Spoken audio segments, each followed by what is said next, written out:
Class റൂമിലേക്ക് സ്വാഗതം. Second unit structure of ആറ്റത്തിന്റെ ഫോക്കസ് ഏരിയ ആണ് നമ്മൾ എടുത്തുകൊണ്ടിരുന്നത്. സ്ട്രക്ചർ ഓഫ് ആറ്റത്തിന്റെ ലാസ്റ്റ് ഫോക്കസ് ഏരിയ കൂടാണ് നമുക്ക് ഇനി എടുക്കാനുള്ളത്. ആ ലാസ്റ്റ് ഫോക്കസ് ഏരിയ നമ്മൾ ഇന്നുകൊണ്ട് കംപ്ലീറ്റ് ആക്കും. First unit some basic concept of കെമിസ്ട്രിയുടെ ഫോക്കസ് ഏരിയ നമ്മൾ കംപ്ലീറ്റ് ആയിട്ട് എടുത്തു. ഇന്നുകൊണ്ട് സ്ട്രക്ചർ ഓഫ് ആറ്റത്തിന്റെ ഫോക്കസ് ഏരിയ നമ്മൾ കംപ്ലീറ്റ് ചെയ്യും ഇന്നുകൊണ്ട്. ഈ രണ്ട് യൂണിറ്റുകളുടെ നമ്മൾ എടുത്ത ക്ലാസിന്റെ പ്ലേലിസ്റ്റ് നമ്മുടെ ചാനൽ പേജിൽ ക്രിയേറ്റ് ചെയ്തിട്ടുണ്ട്. ആദ്യമായിട്ട് നമ്മുടെ ക്ലാസ്സുകൾ കാണുന്ന കുട്ടികൾക്ക് നിങ്ങൾക്ക് ഫസ്റ്റ് യൂണിറ്റിന്റെ പ്ലേലിസ്റ്റിൽ നിന്ന് നമ്മൾ എടുത്ത ക്ലാസ്സുകൾ കറക്റ്റ് ഓർഡറിൽ കാണാൻ പറ്റും. അതേപോലെ തന്നെ സെക്കൻഡ് യൂണിറ്റ് സ്ട്രക്ചർ ഓഫ് ആറ്റത്തിന്റെ പ്ലേലിസ്റ്റിൽ നിന്ന് ആ സ്ട്രക്ചർ ഓഫ് ആറ്റത്തിന്റെ ക്ലാസ്സുകൾ കറക്റ്റ് ആയിട്ട് നമുക്ക് കാണാൻ പറ്റും, കറക്റ്റ് ഓർഡറിൽ തന്നെ കാണാൻ പറ്റും. പിന്നെ ആദ്യമായിട്ട് നമ്മുടെ ക്ലാസ്സുകൾ കാണുന്ന കുട്ടികൾ ചാനൽ സബ്സ്ക്രൈബ് ചെയ്യുക, അതേപോലെ തന്നെ ബെല്ലൈക്കൺ ഇനേബിൾ ചെയ്യുക. നമ്മളിടുന്ന ക്ലാസ്സുകൾ അതിന് കറക്റ്റ് ഓർഡറിൽ തന്നെ നിങ്ങൾക്ക് കറക്റ്റ് സമയത്ത് തന്നെ നിങ്ങൾക്ക് നോട്ടിഫിക്കേഷൻ കിട്ടുന്നതായിരിക്കും. നമ്മുടെ ഈ ചാനല് ഫോളോ ചെയ്ത് പോവുക. നമ്മൾ ഈ ചാനൽ ഫോളോ ചെയ്ത് പോയി കഴിഞ്ഞാൽ കെമിസ്ട്രിക്ക് A+ അല്ല, ഫുൾ മാർക്ക് 60 മാർക്ക് നിങ്ങൾക്ക് സിമ്പിൾ ആയിട്ട് മേടിക്കാൻ പറ്റും. കാരണം ആ മാർക്ക് മേടിപ്പിക്കാൻ ഞാൻ തയ്യാറാണ്, മേടിക്കാൻ നിങ്ങൾ തയ്യാറാണെങ്കിൽ നമ്മുടെ ചാനൽ ഫോളോ ചെയ്ത് പോവുക. അതേപോലെ നമ്മുടെ വീഡിയോസ് നമ്മളിടുന്ന ക്ലാസ്സുകൾ മാക്സിമം +1 സ്റ്റുഡൻസിലേക്ക് ഷെയർ ചെയ്യുക. എന്നിട്ട് അവരോട് നിങ്ങൾ നമ്മുടെ ചാനൽ സബ്സ്ക്രൈബ് ചെയ്യാനും ബെല്ലൈക്കൺ ഇനേബിൾ ചെയ്യാനും പറയുക. എന്നിട്ട് നമ്മളിടുന്ന ക്ലാസ്സുകളെല്ലാം അവർക്ക് കറക്റ്റ് സമയത്ത് തന്നെ കിട്ടുന്നതായിരിക്കും. അതേപോലെ തന്നെ ഞാൻ ആദ്യമേ പറഞ്ഞതാണ്, നിങ്ങളുടെ എക്സാമിനേഷന് മുമ്പ് +1ന്റെ എക്സാമിനേഷന് മുമ്പ് ഫോക്കസ് ഏരിയ നമ്മൾ കംപ്ലീറ്റ് ആയിട്ട് കവർ ചെയ്യുമെന്ന് പറഞ്ഞു. അതിനകത്ത് യാതൊരു ടെൻഷനും വേണ്ട. ഇപ്പം തന്നെ 2 യൂണിറ്റിന്റെ ഫോക്കസ് ഏരിയ നമ്മൾ ഇപ്പം കൊണ്ട് കവർ ചെയ്യുവാണ്. കാരണം നമ്മൾ ഈ കവർ ചെയ്യുന്ന ഫോക്കസ് ഏരിയയുടെ എല്ലാ പ്രീവിയസ് ക്വസ്റ്റ്യൻസും ആപ്ലിക്കേഷൻ ക്വസ്റ്റ്യൻസ് ഉൾപ്പെടെ നമ്മൾ ആ ക്ലാസ്സുകളിൽ ഡിസ്കസ് ചെയ്തു തന്നെയാണ് പോകുന്നത്. ഇനി ഒത്തിരി കാര്യങ്ങളൊന്നും പറഞ്ഞ് ഞാൻ നിങ്ങളെ ബോറടിപ്പിക്കുന്നില്ല. നമ്മുടെ ടോപ്പിക്കിലേക്ക് പോവാണ്. ലാസ്റ്റ് ഫോക്കസ് ഏരിയ സെക്കൻഡ് യൂണിറ്റിന്റെ ലാസ്റ്റ് ഫോക്കസ് ഏരിയ ആണ് stability of half filled and completely filled substance. half filled substanceന്റെയും completely filled substanceന്റെയും സ്റ്റെബിലിറ്റി. ഈ ഫോക്കസ് ഏരിയയിൽ നിന്ന് നിങ്ങൾക്ക് എക്സാമിനേഷന് ചോദിക്കുന്നത് 2 എലമെന്റിന്റെ സബ്ഷെൽ ഇലക്ട്രോണിക് കോൺഫിഗറേഷൻ എഴുതാനും അതേപോലെ തന്നെ എന്തുകൊണ്ടാണ് ആ എലമെന്റ്സ് അല്ലെങ്കിൽ ആ ആറ്റംസ് എക്സ്ട്രാ സ്റ്റേബിൾ ആയിട്ട് മാറുന്നതെന്നുമാണ് നമ്മളോട് ക്വസ്റ്റ്യൻ ചോദിക്കുന്നത്. ആ 2 എലമെന്റ് ആണ് ക്രോമിയവും കോപ്പറും. ക്രോമിയത്തിന്റെയും കോപ്പറിന്റെയും ഇലക്ട്രോണിക് കോൺഫിഗറേഷൻ ആണ് നമുക്ക് ഈ സെക്ഷനിൽ നിന്ന് പഠിക്കേണ്ടത്. അത് ക്രോമിയത്തിന്റെയും കോപ്പറിന്റെ ഇലക്ട്രോണിക് കോൺഫിഗറേഷൻ പഠിക്കണം. അതേപോലെ എന്തുകൊണ്ടാണ് ക്രോമിയവും കോപ്പറും എക്സ്ട്രാ സ്റ്റേബിൾ അല്ലെങ്കിൽ ഹൈലി സ്റ്റേബിൾ ആവുന്നത് എന്നുള്ള കാര്യവും എക്സ്പ്ലെയിൻ ചെയ്യണം. നമുക്കറിയാം എത്രയോ എലമെന്റ്സ് ഉണ്ട്. അതിനകത്ത് 2 എലമെന്റ് ക്രോമിയവും കോപ്പറിന്റെയും ഇലക്ട്രോണിക് കോൺഫിഗറേഷൻ മാത്രം നമുക്ക് എടുത്ത് പഠിക്കണമെന്നുണ്ടെങ്കിൽ ആ ഇലക്ട്രോണിക് കോൺഫിഗറേഷൻ ക്രോമിയത്തിന്റെയും കോപ്പറിന്റെ ഇലക്ട്രോണിക് കോൺഫിഗറേഷന് സ്പെഷ്യാലിറ്റി ഉണ്ടാവും. നോർമൽ കോൺഫിഗറേഷന് കുറച്ചൊരു വ്യത്യാസം ഉണ്ടാവും. അതെന്താണ് വ്യത്യാസം ഒക്കെ ഉള്ള കാര്യം നമ്മുടെ ക്ലാസ് അങ്ങോട്ട് കാണുമ്പോൾ നിങ്ങൾക്ക് അത് ക്ലിയർ ആയിട്ട് മനസ്സിലാവും. നമ്മൾ ആദ്യം എഴുതുന്നത് ക്രോമിയത്തിന്റെ ഇലക്ട്രോണിക് കോൺഫിഗറേഷൻ, അത് കഴിഞ്ഞ് കോപ്പറിന്റെ കോൺഫിഗറേഷൻ എഴുതാം. ക്രോമിയത്തിന്റെ സിമ്പൽ ആണ് ക്യാപിറ്റൽ സിയും സ്മോൾ ആറും ആണ് ക്രോമിയത്തിന്റെ സിമ്പല്. ക്രോമിയത്തിന്റെ അറ്റോമിക് നമ്പർ 24 ആണ്. Z റെപ്രസെന്റ് ചെയ്യുന്ന അറ്റോമിക് നമ്പറിനെയാണ് നമ്മൾ Z കൊണ്ട് റെപ്രസെന്റ് ചെയ്യുന്നത്. ക്രോമിയത്തിന്റെ അറ്റോമിക് നമ്പർ 24 ആണെന്ന് പറഞ്ഞാൽ അതിന്റെ മീനിങ് ക്രോമിയം ആറ്റത്തിനകത്ത് ടോട്ടല് 24 ഇലക്ട്രോൺസ് ഉണ്ടെന്നാ. കാരണം അറ്റോമിക് നമ്പർ റെപ്രസെന്റ് ചെയ്യുന്നത് ആറ്റത്തിനകത്തുള്ള ടോട്ടൽ ഇലക്ട്രോൺസിന്റെ എണ്ണമാണ്. ക്രോമിയത്തിന്റെ അറ്റോമിക് നമ്പർ 24 ആണ്. ക്രോമിയം ആറ്റത്തിനകത്ത് ടോട്ടല് 24 ഇലക്ട്രോൺസ് ഉണ്ട്. ആ 24 ഇലക്ട്രോൺസിന്റെ എന്ത് കോൺഫിഗറേഷൻ എഴുതണം? സബ്ഷെൽ ഇലക്ട്രോണിക് കോൺഫിഗറേഷൻ നമുക്ക് എഴുതണം. Subshell configuration 1s 2s 1s2 2s2 എന്നുള്ള സബ്ഷെൽ ഇലക്ട്രോണിക് കോൺഫിഗറേഷൻ എഴുതുക. നമുക്ക് ആദ്യം ഇലക്ട്രോണിക് കോൺഫിഗറേഷൻ ഒന്ന് എഴുതാം. ശ്രദ്ധിച്ചിരിക്കണം. ഏറ്റവും എനർജി കുറഞ്ഞ സബ്ഷെൽ ആണ് 1s സബ്ഷെൽ ആണല്ലോ. നമ്മൾ 1s സബ്ഷെൽ എടുക്കുന്നത്. ഏതൊരു S സബ്ഷെലിനകത്തും നമുക്ക് എത്ര ഇലക്ട്രോൺസ് കൊടുക്കാം? 2 ഇലക്ട്രോൺസ് കൊടുക്കാം. ക്ലിയർ ആയല്ലോ. 1sന്റെ തൊട്ട് മുകളിൽ എനർജി ഉള്ള സബ്ഷെൽ ആണ് 2s സബ്ഷെൽ. ഏത് സബ്ഷെലാണ്? 2s subshell. ഏതൊരു S സബ്ഷെൽ ഇപ്പൊ 1s ആണെങ്കിലും 2s ആണെങ്കിലും നമുക്ക് എത്ര ഇലക്ട്രോൺസ് കൊടുക്കാം? 2 ഇലക്ട്രോൺസ് കൊടുക്കാം. ക്ലിയർ ആയിട്ട് മനസ്സിലായല്ലോ. കാരണം ഫസ്റ്റ് ഷെല്ലിനകത്ത് എസ് സബ്ഷെൽ മാത്രമേ ഉള്ളൂ. അത് നമ്മൾ 1s എഴുതി 2 ഇലക്ട്രോൺ കൊടുത്തു. ഫസ്റ്റ് ഷെല്ലിനകത്ത് വേറെ ഒരു സബ്ഷെലും ഇല്ല, എസ് സബ്ഷെൽ മാത്രമേ ഉള്ളൂ. അത് കഴിഞ്ഞിട്ട് 1sന്റെ തൊട്ട് മുകളിൽ എനർജി നിൽക്കുന്ന സബ്ഷെൽ എന്ന് പറഞ്ഞാൽ 2s സബ്ഷെലാണ്. സെക്കൻഡ് ഷെല്ലിനകത്തുള്ള എസ് സബ്ഷെൽ. 2sനകത്ത് നമ്മൾ എത്ര ഇലക്ട്രോൺസ് കൊടുത്തു? 2 ഇലക്ട്രോൺ. 2sന്റെ തൊട്ട് മുകളിൽ എനർജി നിൽക്കുന്ന സബ്ഷെലാണ് 2p സബ്ഷെൽ. ഏതൊരു പി സബ്ഷെൽ നമ്മൾ എടുത്താലും ആ പി സബ്ഷെലിനകത്ത് നമുക്ക് ടോട്ടൽ 6 ഇലക്ട്രോൺസ് കൊടുക്കുക. ഏത് പി സബ്ഷെൽ നമ്മൾ എടുത്താലും ആ പി സബ്ഷെലിനകത്ത് ടോട്ടൽ എത്ര ഇലക്ട്രോൺസ് കൊടുക്കാം? 6 ഇലക്ട്രോൺസ്. അവർ എസ് സബ്ഷെലിനകത്ത് 2 ഇലക്ട്രോൺ, പി സബ്ഷെലിനകത്ത് 6 ഇലക്ട്രോൺസ്. ഇത്രയും സബ്ഷെൽ കോൺഫിഗറേഷൻ ക്ലിയർ ആയിട്ട് മനസ്സിലായല്ലോ. 1s2 1s2 2s2 2p6.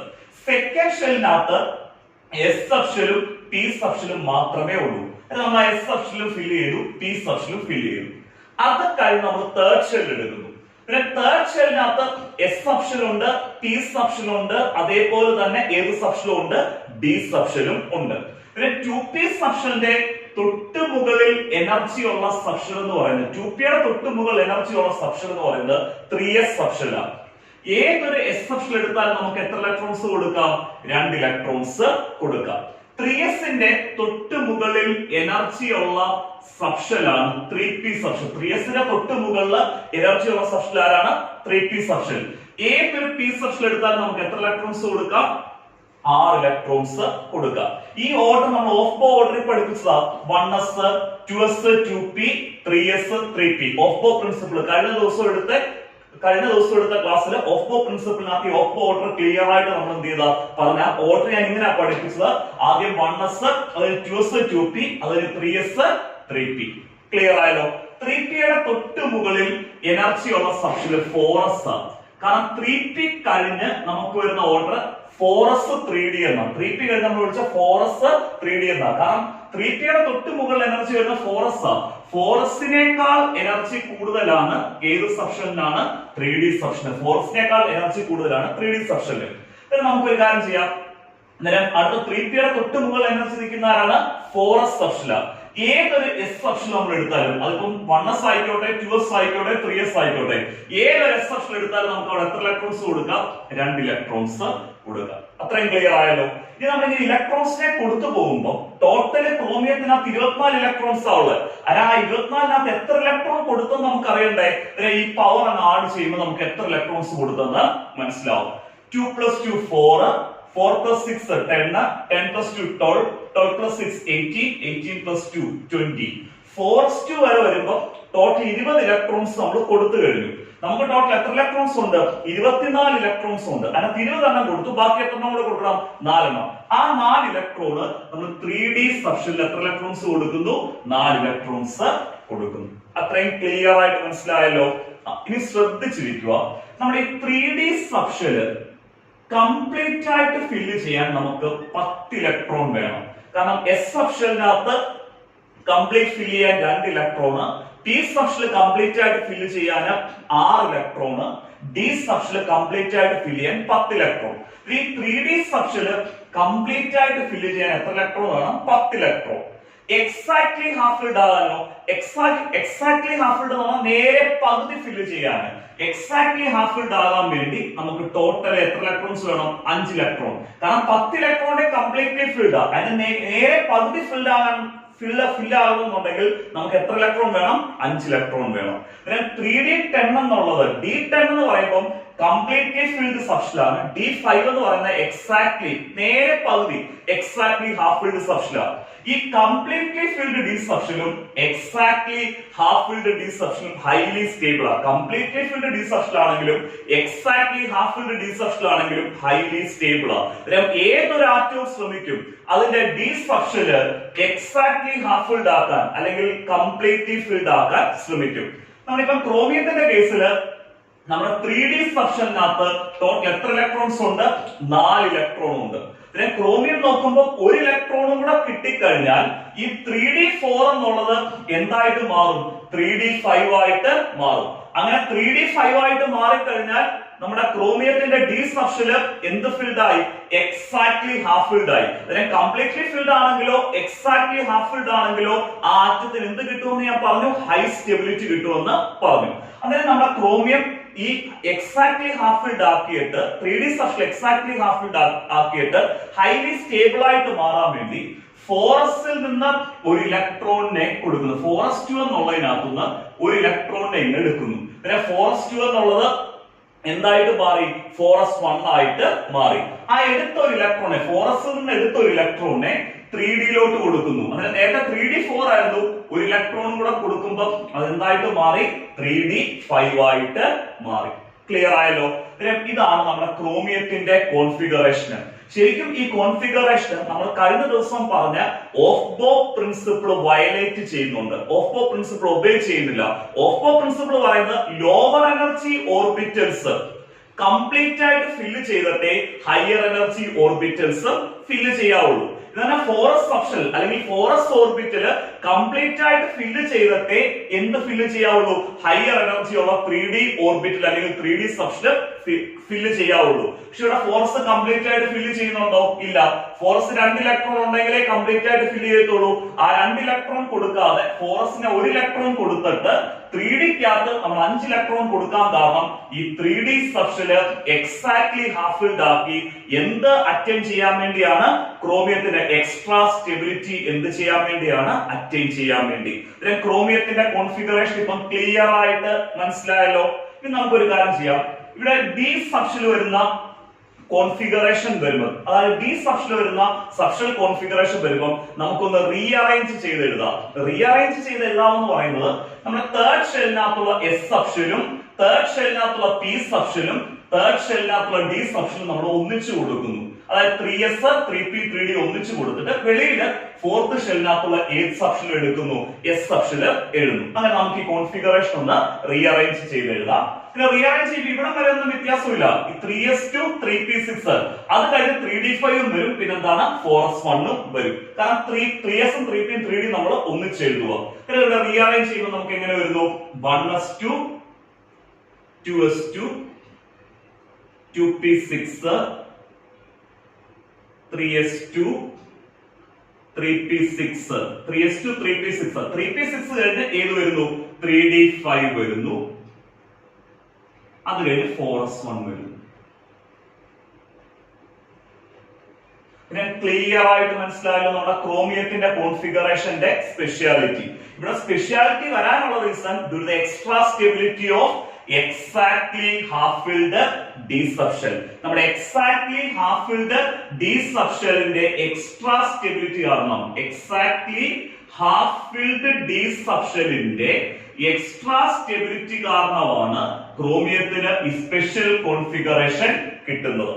ഇനി നമ്മൾ അടുത്തത് എന്തുകൊണ്ടാണ് ഈ exactly half filled D subshell അല്ലെങ്കിൽ exactly half filled D subshell ക്രോമിയത്തിന്റെ കേസിൽ exactly half filled D subshell highly stable ആവുന്നതെന്നും അറിയണം. നമ്മുടെ exactly half filled D subshell highly stable ആകാൻ 2 റീസൺ ആവുള്ളത്. അതിനകത്ത് ഒരു റീസൺ ആണ് symmetrical distribution of electrons. Symmetrical distribution of electrons.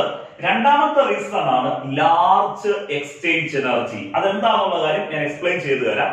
കാരണം നമ്മുടെ D subshell exactly half filled ആണെങ്കിലോ അതേപോലെ തന്നെ കംപ്ലീറ്റ്ലി ഫിൽഡ് ആവുമ്പോഴോ അവിടെ ഇലക്ട്രോൺസ് സിമെട്രിക്കലി ഡിസ്ട്രിബ്യൂട്ട് ചെയ്യുന്നു. ഒരേപോലെ ആയിരിക്കും ആ ഡി സബ്ഷെലിനകത്തുള്ള ഓർബിറ്റൽസിനകത്ത് ഇലക്ട്രോൺ ഡിസ്ട്രിബ്യൂട്ട് ചെയ്യുന്നത്. അതിനെയാണ് നമ്മൾ സിമെട്രിക്കൽ ഡിസ്ട്രിബ്യൂഷൻ ഓഫ് എന്തെന്ന് പറയുന്നത്? ഇലക്ട്രോൺസ് എന്ന് പറയുന്നത്. നമുക്കൊരു കാര്യം ചെയ്യാം. 3D subshell exactly half filled ആകുമ്പോൾ ആ 3D സബ്ഷെലിനകത്ത് എത്ര ഇലക്ട്രോൺസ് വരുന്നു? 5 ഇലക്ട്രോൺ.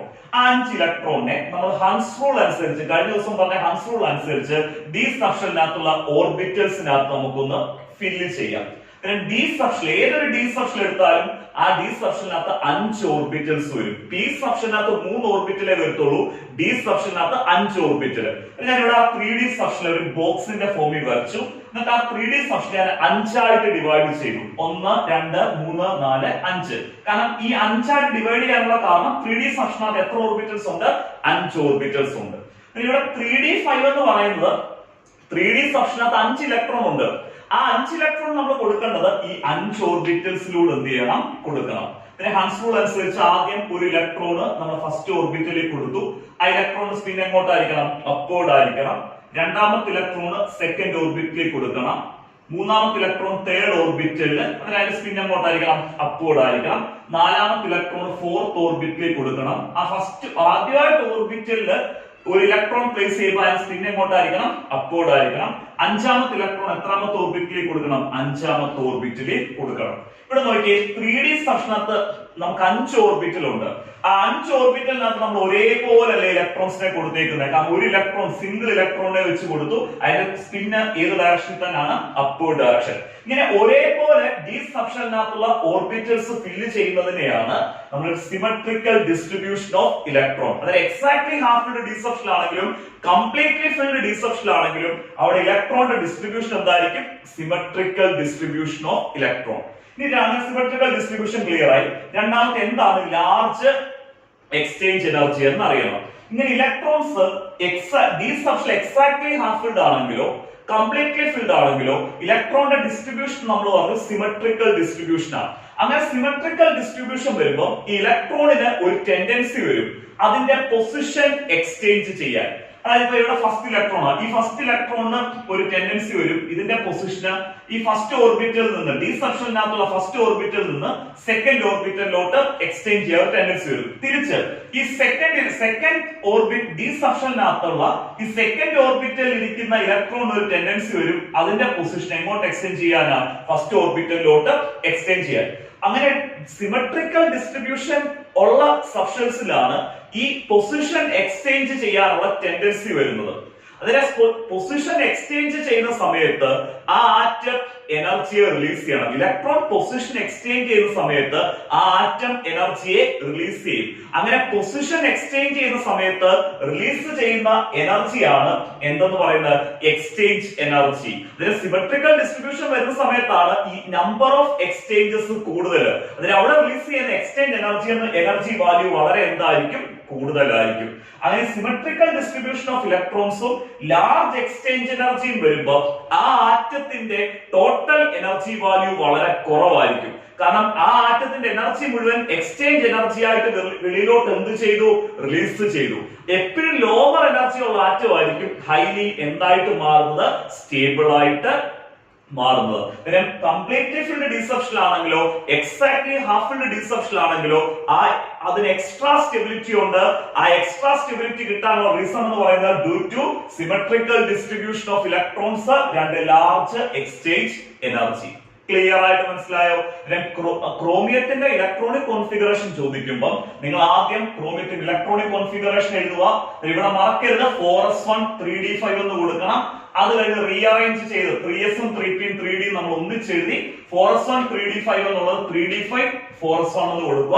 അതിന് താഴെ എഴുതുക ദ എക്സെപ്ഷണൽ ഇലക്ട്രോണിക് കോൺഫിഗറേഷൻ എന്ന് വെച്ചാൽ ഒരു പ്രത്യേകതയുള്ള അല്ലെങ്കിൽ the special electronic configuration of chromium is due to the extra stability of exactly half filled deception. Due to the extra stability of exactly half filled deception എന്ന് കൊടുക്കുക. അടുത്ത point ആയിട്ട് കൊടുക്കുക the extra stability of exactly half filled deception. The extra stability of exactly half filled deception is due to the following reason. One, symmetrical distribution of electrons to large exchange energy. ക്രോമിയത്തിന്റെ configuration clear ആയല്ലോ. നമുക്ക് ഈ സെക്ഷനകത്ത് stability of exactly half filled and completely filled substance എന്നുള്ള സെക്ഷനകത്ത് ക്രോമിയത്തിന്റെ ഇലക്ട്രോണിക് configuration പറഞ്ഞു. നമുക്ക് അടുത്തതായിട്ട് കോപ്പറിന്റെ ഇലക്ട്രോണിക് കോൺഫിഗറേഷൻ എക്സ്പ്ലെയിൻ ചെയ്യാം. ഇത് വളരെ ഇമ്പോർട്ടന്റ് ആണ്, എക്സാമിനേഷൻ റിപ്പീറ്റഡ് ആയിട്ട് ചോദിക്കുന്ന ക്വസ്റ്റ്യൻ ക്രോമിയത്തിന്റെയും കോപ്പറിന്റെയും ഇലക്ട്രോണിക് കോൺഫിഗറേഷൻ. നമുക്ക് അടുത്തതായിട്ട് കോപ്പറിന്റെ ഇലക്ട്രോണിക് കോൺഫിഗറേഷൻ എക്സ്പ്ലെയിൻ ചെയ്യാതെ കോപ്പറിന്റെ സബ്ഷെൽ ഇലക്ട്രോണിക് കോൺഫിഗറേഷന് എക്സ്പ്ലെയിൻ ചെയ്യാം. കോപ്പറിന്റെ സിംബൽ ആണ് ക്യാപിറ്റൽ സിയും സ്മോൾ യുവും. കോപ്പറിന്റെ അറ്റോമിക് നമ്പർ 29. കോപ്പറിന്റെ അറ്റോമിക് നമ്പർ 29 ആണെന്ന് പറഞ്ഞാൽ അതിന്റെ മീനിങ് കോപ്പർ ആറ്റത്തിനകത്ത് ടോട്ടല് 29 ഇലക്ട്രോൺസ് ഉണ്ട്. നമുക്ക് ആ 29 ഇലക്ട്രോൺസിന്റെ എന്ത് കോൺഫിഗറേഷൻ എഴുതണം, സബ്ഷെൽ കോൺഫിഗറേഷന് എഴുതണം. നമുക്ക് ആദ്യം തന്നെ നോർമൽ ആയിട്ട് 29 ഇലക്ട്രോൺസ് വരുമ്പോഴുള്ള സബ്ഷെൽ കോൺഫിഗറേഷൻ എഴുതാം. നമ്മൾ ആദ്യം 1s, ഏറ്റവും എനർജി കുറഞ്ഞ സബ്ഷെല് 1s. ഏതൊരു സബ്ഷെലിനകത്ത് എത്ര ഇലക്ട്രോൺസ് നമുക്ക് കൊടുക്കാം, 2 ഇലക്ട്രോൺ. ഫസ്റ്റ് ഷെല്ലിനകത്ത് സബ്ഷെൽ മാത്രമല്ലേ ഉള്ളൂ. അടുത്ത സെക്കൻഡ് ഷെൽ എടുക്കുക. 1sന്റെ തൊട്ട് മുകളിൽ എനർജി ഉള്ള സബ്ഷെലാണ് 2s ആണല്ലോ. ഏതൊരു s സബ്ഷെല്ലിനകത്തും നമുക്ക് എത്ര ഇലക്ട്രോൺസ് കൊടുക്കാം? 2 ഇലക്ട്രോൺ. 2sന്റെ തൊട്ട് മുകളിൽ എനർജി ഉള്ള സബ്ഷെല്ലാണ് 2p സബ്ഷെൽ. അതാണ് 2p സബ്ഷെൽ. ഏതൊരു p സബ്ഷെല്ലിനകത്തും നമുക്ക് എത്ര ഇലക്ട്രോൺസ് കൊടുക്കാം? 6 ഇലക്ട്രോൺ. പിന്നെ സെക്കൻഡ് ഷെല്ലിനകത്ത് s സബ്ഷെലും p സബ്ഷെലും മാത്രമേ ഉള്ളൂ. അതായത് 1s 2s 2p. അതിന് തേർഡ് ഷെല്ല്. പിന്നെ 2p സബ്ഷെല്ലിന്റെ തൊട്ട് മുകളിൽ എനർജി ഉള്ള സബ്ഷെല്ലാണ് 3s സബ്ഷെൽ. ഏതൊരു s സബ്ഷെൽ എടുത്താലും ഏതൊരു s സബ്ഷെൽ ഇപ്പൊ 1s ആണെങ്കിലും 2s ആണെങ്കിലും 3s ആണെങ്കിലും നമുക്ക് എത്ര ഇലക്ട്രോൺസ് കൊടുക്കാം? 2 ഇലക്ട്രോൺ. ക്ലിയർ ആയല്ലോ. 3s സബ്ഷെലിന്റെ തൊട്ട് മുകളിൽ എനർജി വരുന്ന സബ്ഷെലാണ് 3p സബ്ഷെൽ. ഏതൊരു p സബ്ഷെൽ നമ്മൾ എടുത്താലും ആ p സബ്ഷെലിനകത്ത് നമുക്ക് എത്ര ഇലക്ട്രോൺസ് കൊടുക്കാം? 6 ഇലക്ട്രോൺസ് കൊടുക്കാം. പിന്നെ തേർഡ് ഷെല്ലിനകത്ത് s ഉണ്ട്, p ഉണ്ട്, അതേപോലെ d ഉണ്ട്, 3s ഉണ്ട്, 3p ഉണ്ട്, 3d ഉണ്ട്. പക്ഷെ 3p യുടെ തൊട്ട് മുകളിൽ എനർജി വരുന്ന സബ്ഷെല് 4s ആണ്. 4sനേക്കാൾ എനർജി കൂടിയ സബ്ഷെലാണ് ആരെന്ന് പറയുന്നത്? 3d. പിന്നെ 3p സബ്ഷെല് ഫില്ല് ചെയ്ത് കഴിഞ്ഞ് പിന്നെ നമ്മൾ ഫില്ല് ചെയ്ത സബ്ഷെൽ എന്ന് പറയുന്നത് 4s സബ്ഷെലാണ്. ഏതൊരു s സബ്ഷെലിനകത്തും നമുക്ക് എത്ര ഇലക്ട്രോൺസ് കൊടുക്കാം? 2 ഇലക്ട്രോൺ കൊടുക്കാം. നമുക്കിപ്പോ 4s2 വരെ എഴുതിയല്ലോ. ടോട്ടൽ എത്ര ഇലക്ട്രോൺസ് ഉണ്ടെന്നൊന്ന് കൗണ്ട് ചെയ്യാം. 2 plus 2 4, 4 plus 6 10, 10 plus 2 12, 12 plus 6 18, 18 plus 2 20. പിന്നെ 4s2 എന്ന് വരെ നമ്മൾ എഴുതിയപ്പോൾ 20 ഇലക്ട്രോൺസ് കൊടുത്തു ആണല്ലോ. കോപ്പറിന്റെ അറ്റോമിക് നമ്പർ 29 ആണ്. കോപ്പറിനകത്ത് ടോട്ടൽ 29 ഇലക്ട്രോൺസ് ഉണ്ട്. അതിനകത്ത് നമ്മൾ എത്ര ഇലക്ട്രോൺ 4s2 വരെ ആയപ്പോൾ കൊടുത്തു? 20 ഇലക്ട്രോൺ. ബാക്കി 9 ഇലക്ട്രോൺ നമ്മൾ ഇവിടെ കൊടുക്കുക, 3d കൊടുക്കുക. ക്ലിയർ ആയല്ലോ. ഞാൻ ക്രോമിയത്തിന് എക്സ്പ്ലെയിൻ ചെയ്തപ്പോൾ ഞാൻ നിങ്ങളോട് പറഞ്ഞ നമ്മുടെ d സബ്ഷെല് ഇവിടെ 3d സബ്ഷെലാണ്. ഈ 3d subshell exactly half filled ആകാൻ 5 ഇലക്ട്രോണും 3d സബ്ഷെല് കംപ്ലീറ്റ്ലി ഫിൽഡ് ആകാൻ 10 ഇലക്ട്രോണും. അങ്ങനെ നമ്മുടെ d subshell exactly half filled ആണെങ്കിലോ അതേപോലെ തന്നെ കംപ്ലീറ്റ്ലി ഫിൽഡ് ആണെങ്കിലോ, അതായത് d സബ്ഷെലിനകത്ത് 5 ഇലക്ട്രോൺ വരുമ്പോഴും 10 ഇലക്ട്രോൺ വരുമ്പോഴും ആറ്റത്തിന് എക്സ്ട്രാ സ്റ്റെബിലിറ്റി കിട്ടും ആണല്ലോ. അങ്ങനെ നമ്മുടെ കോപ്പർ ആറ്റം ശ്രമിക്കുന്നത് അതിന്റെ 3d സബ്ഷെലിനകത്ത് 9 ഇലക്ട്രോൺസ് എത്ര ആക്കി മാറ്റാം? 10 ആക്കി കഴിഞ്ഞാൽ ആ കോപ്പർ ആറ്റത്തിനകത്തുള്ള d സബ്ഷെല് കംപ്ലീറ്റ്ലി ഫിൽഡ് ആയിട്ട് അത് നമ്മുടെ കോപ്പറിന് എന്ത് കിട്ടുന്നു? ഹൈ സ്റ്റെബിലിറ്റി അല്ലെങ്കിൽ എക്സ്ട്രാ സ്റ്റെബിലിറ്റി കിട്ടും. അങ്ങനെ d സബ്ഷെല് കംപ്ലീറ്റ്ലി ഫിൽഡ് ആക്കാൻ വേണ്ടി കോപ്പർ ചെയ്യുന്നത് നമ്മുടെ 4sനകത്ത് 2 ഇലക്ട്രോൺ ഉണ്ടല്ലോ, ആ 2 ഇലക്ട്രോണിൽ നിന്ന് 1 ഇലക്ട്രോണിനെ എടുക്കുന്നു. പിന്നെ 4s2 എന്നുള്ളത് 4s1 എന്നാകുന്നു. എന്നിട്ട് ആ 1 ഇലക്ട്രോണിനെ കൂടെ 3d കൊടുക്കുന്നു. അതായത് 3d9 എന്നുള്ളത് എന്തായിട്ട് മാറും? 3d10 ആയിട്ട് മാറും. പിന്നെ 4s1 3d10 എന്ന് വരും. കാരണം ഇങ്ങനെയുള്ള ഒരു സ്പെഷ്യൽ കോൺഫിഗറേഷൻ വരാനുള്ള റീസൺ എന്ന് പറയുന്നത് നമ്മുടെ 3d സബ്ഷെൽ കംപ്ലീറ്റ്ലി 3d10 എന്ന് പറയുമ്പോൾ 3d സബ്ഷെൽ കംപ്ലീറ്റ്ലി ഫിൽഡ് ആണ്. ആ കംപ്ലീറ്റ്ലി ഫിൽഡ് 3d സബ്ഷെലിന് എന്ത് കിട്ടുന്നു? എക്സ്ട്രാ സ്റ്റെബിലിറ്റി കിട്ടുന്നു. അതായത് എക്സ്ട്രാ സ്റ്റെബിലിറ്റി കിട്ടാൻ വേണ്ടിയാണ് ആ കംപ്ലീറ്റ്ലി ഫിൽഡ് d സബ്ഷെലിന്റെ എക്സ്ട്രാ സ്റ്റെബിലിറ്റി കിട്ടാൻ വേണ്ടിയാണ് 4s നിന്ന് 1 ഇലക്ട്രോൺ എടുത്ത് ഇവിടെ കൊടുക്കുന്നത് 3d യിൽ കൊടുക്കുന്നത്. ക്ലിയർ ആയല്ലോ. ഇത് നമ്മൾ നേരത്തെ ചെയ്തതുപോലെ തന്നെ നമുക്കൊന്ന് റീഅറേഞ്ച് ചെയ്ത് എഴുതണം. കാരണം d സബ്ഷെൽ വരുന്ന കോൺഫിഗറേഷൻ എഴുതുമ്പോൾ നമ്മുടെ 3s ഉം 3p ഉം 3d ഉം ഒന്നിച്ചെഴുതുന്നു. ആ 3s ഉം 3p ഉം 3d ഉം ഒന്നിച്ചെഴുതിയിട്ട് വെളിയിൽ നമ്മൾ 4sനെ കൊടുക്കുന്നു. നമ്മൾ റീഅറേഞ്ച് ചെയ്ത് എഴുതുമ്പോൾ എങ്ങനെ വരുന്നു? 1s2 2s2 2p6 3s2 3p6 3s2 3p6. ആ 3p6 കഴിഞ്ഞ് നമ്മൾ എന്ത് എഴുതണം? 3d10. അത് കഴിഞ്ഞ് 4s1 ആണല്ലോ. കാരണം ഇത് റീഅറേഞ്ച് ചെയ്ത് എഴുതുന്നത് നമ്മുടെ തേർഡ് ഷെല്ലിനകത്തുള്ള s സബ്ഷെലിനും p സബ്ഷെലും d സബ്ഷെലും ഒരുമിച്ച് എന്ത് ചെയ്യാൻ വേണ്ടിയാ? വരാൻ വേണ്ടിയാ. ഇവിടെ നമ്മുടെ ലാസ്റ്റിലാണ് വ്യത്യാസം വരുന്നത്. നമ്മൾ റീഅറേഞ്ച് ചെയ്ത് എഴുതുന്നതിന് മുമ്പ് 4s1 3d10 എന്ന് വരുന്നു. റീഅറേഞ്ച് ചെയ്ത് എഴുതി കഴിഞ്ഞ് 3d10 4s1 എന്ന് വരും.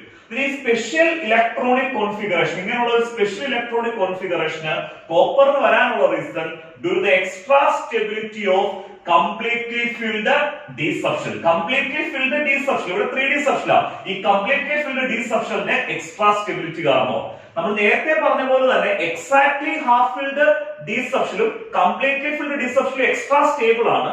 ആ എക്സ്ട്രാ സ്റ്റെബിലിറ്റിക്ക് reason exactly half filled d സബ്ഷെൽ എക്സ്ട്രാ സ്റ്റേബിൾ ആവുന്ന അതേ റീസൺ തന്നെയാണ് ഇവിടെ കംപ്ലീറ്റ്ലി ഫിൽഡ് d സബ്ഷെലും എക്സ്ട്രാ സ്റ്റേബിൾ ആകാൻ. ഇവിടെ എക്സ്ട്രാ സ്റ്റെബിലിറ്റിയുടെ 2 റീസൺ ആണുള്ളത്. ഒന്ന് സിമെട്രിക്കൽ ഡിസ്ട്രിബ്യൂഷൻ ഓഫ് ഇലക്ട്രോൺസ്, രണ്ട് ലാർജ് എക്സ്ചേഞ്ച് എനർജി. കോപ്പറിന്റെ കോൺഫിഗറേഷൻ ചോദിക്കുമ്പോൾ നിങ്ങൾ ആദ്യം കോപ്പറിന്റെ അറ്റോമിക് നമ്പർ 29 എഴുതുക. നമ്മൾ ഈ രണ്ട് കോൺഫിഗറേഷൻ എഴുതുക, റീഅറേഞ്ച് ചെയ്തുള്ള കോൺഫിഗറേഷൻ എഴുതുക. അങ്ങനെ താഴെ എഴുതണം ദ സ്പെഷ്യൽ ഇലക്ട്രോണിക് കോൺഫിഗറേഷൻ, അതായത് exceptional electronic configuration of copper is due to the extra stability of completely filled 3D substate. എന്നിട്ട് ബ്രാക്കറ്റിൽ കൊടുക്കുക കംപ്ലീറ്റ്ലി ഫിൽഡ് 3D സബ്സ്റ്റേറ്റ് എന്ന് പറഞ്ഞിട്ട് ബ്രാക്കറ്റിൽ കൊടുക്കാം 3D10 കോൺഫിഗറേഷൻ എന്ന് കൊടുക്കുക. അതിനെ താഴോട്ട് കൊടുക്കുക. The extra stability is due to the following reason. 1. Symmetrical distribution of electrons. 2. എന്താ large exchange energy. കോപ്പറിന്റെ ക്രോമിയത്തിന്റെ ഇലക്ട്രോണിക് കോൺഫിഗറേഷൻ ക്ലിയർ ആയി. ഈ കോപ്പറിന്റെ ക്രോമിയത്തിന്റെ ഇലക്ട്രോണിക് കോൺഫിഗറേഷന് നമ്മൾ ലാസ്റ്റ് ഫോക്കസ് ഏരിയക്കകത്താ വരുന്നത് the extra stability of half filled and completely filled D substate. അതിൽ സെക്കൻഡ് യൂണിറ്റ് സ്ട്രക്ചർ ഓഫ് ആറ്റത്തിന്റെ ഫോക്കസ് ഏരിയ നമ്മൾ കംപ്ലീറ്റ് ആയിട്ട് എടുത്തിട്ടുണ്ട്. നമ്മൾ ഇനി അടുത്ത എടുക്കുന്നത് തേർഡ് യൂണിറ്റ് അല്ല, അടുത്ത എടുക്കുന്നത് നമ്മുടെ 6th യൂണിറ്റ് ആയിട്ടുള്ള തെർമോഡൈനാമിക്സ് ആണ് നമ്മൾ അടുത്ത ഫോക്കസ് ഏരിയ എടുക്കുന്നത്. കാരണം നമുക്ക് അങ്ങനെ എടുക്കാം, കാരണം ആദ്യത്തെ 2 യൂണിറ്റ് എടുത്തു, നമ്മൾ മിഡിൽ പോർഷനിൽ വരുന്ന 2 യൂണിറ്റ് എടുക്കാം. എന്നിട്ട് ആ 2 യൂണിറ്റ്, അതായത് തെർമോഡൈനാമിക്സും 6ാമത്തെ യൂണിറ്റ് ആണ് തെർമോഡൈനാമിക്സും അത് കഴിഞ്ഞ് 7ാമത്തെ യൂണിറ്റ് ഇക്വിലിബ്രിയം എടുത്തു കഴിഞ്ഞിട്ട് നമുക്ക് ഇംബാലൻസ് ഉള്ള നമുക്ക് ഇടയ്ക്ക് വിട്ട ആ യൂണിറ്റുകൾ, അതായത് third unit, fourth unit, fifth unit എടുക്കാം. എന്നിട്ട് നമ്മൾ ആദ്യത്തെ 2 യൂണിറ്റ് എടുത്തു, ഇനിയും അത് കഴിഞ്ഞ് എടുക്കുന്ന 6th യൂണിറ്റ് തെർമോഡൈനാമിക്സ്, പിന്നെ ഇക്വിലിബ്രിയം, അത് കഴിഞ്ഞ് ഇതിന് ഇടയ്ക്കുള്ള യൂണിറ്റുകൾ എടുക്കാം. കാരണം നമ്മളിപ്പോ തേർഡ് യൂണിറ്റ് എടുക്കാത്ത റീസൺ സെക്കൻഡ് യൂണിറ്റിന്റെ അതേ പാറ്റേണിലുള്ള ഒരു യൂണിറ്റ് ആയി തേർഡ് യൂണിറ്റ്. കാരണം നമുക്കത് ഇങ്ങനെ കണ്ടിന്യൂസ് ആയിട്ട് കേൾക്കുമ്പോൾ തന്നെ നമുക്കൊരു ബോറായിട്ട് മാറും. പക്ഷെ തെർമോഡൈനാമിക്സ് എന്ന് പറഞ്ഞാൽ ഇതിൽ നിന്നൊരു ഡിഫറന്റ് ആയിട്ടുള്ള യൂണിറ്റ് ആണ്. നമുക്കത് കേൾക്കാൻ ഒരു ഇൻട്രസ്റ്റും ഉണ്ടാവും. അത് ഇമ്പോർട്ടന്റ് തെർമോഡൈനാമിക്സ്. കാരണം പല കുട്ടികളും എന്നോട് പേഴ്സണലായിട്ട് മെസ്സേജ് ചെയ്ത് വാട്സാപ്പിൽ ചോദിച്ചൊരു യൂണിറ്റ് ആണ് 6th യൂണിറ്റ് ആയിട്ടുള്ള തെർമോഡൈനാമിക്സ്. അത് ഒരു ബുദ്ധിമുട്ടും ഇല്ലാതെ, കാരണം കുറച്ച് കമ്പാരിറ്റീവ് ഡിഫിക്കൽട്ട് ആണെങ്കിൽ പോലും ഒരു ബുദ്ധിമുട്ടും ഇല്ലാതെ സിമ്പിൾ ആയിട്ട് തെർമോഡൈനാമിക്സ് എക്സ്പ്ലെയിൻ ചെയ്തു തരാം. നാളെ തൊട്ട് നമ്മൾ തെർമോഡൈനാമിക്സ് 6th യൂണിറ്റ് തെർമോഡൈനാമിക്സിന്റെ ഫോക്കസ് ഏരിയ റിവ്യൂ എടുക്കുന്നത്. അത് എളുപ്പം കംപ്ലീറ്റ് ചെയ്തിട്ട് ഇക്വിലിബ്രിയം എടുക്കും, അത് കഴിഞ്ഞ് ഇടയ്ക്കുള്ള യൂണിറ്റുകളും എടുക്കും. ഒന്നും ടെൻഷൻ വേണ്ട, കംപ്ലീറ്റ് ആയിട്ട് സെറ്റ് ആക്കി കൈ തരാം കെമിസ്ട്രി. നിങ്ങൾ മാക്സിമം സപ്പോർട്ട് ചെയ്യുക, മാക്സിമം ഫ്രണ്ട്സിലേക്കെല്ലാം നമ്മുടെ ക്ലാസ്സുകൾ എന്ത് ചെയ്ത് കൊടുക്കുക, ഷെയർ ചെയ്ത് കൊടുക്കുക. നാളെ കാണാം. ഓക്കെ.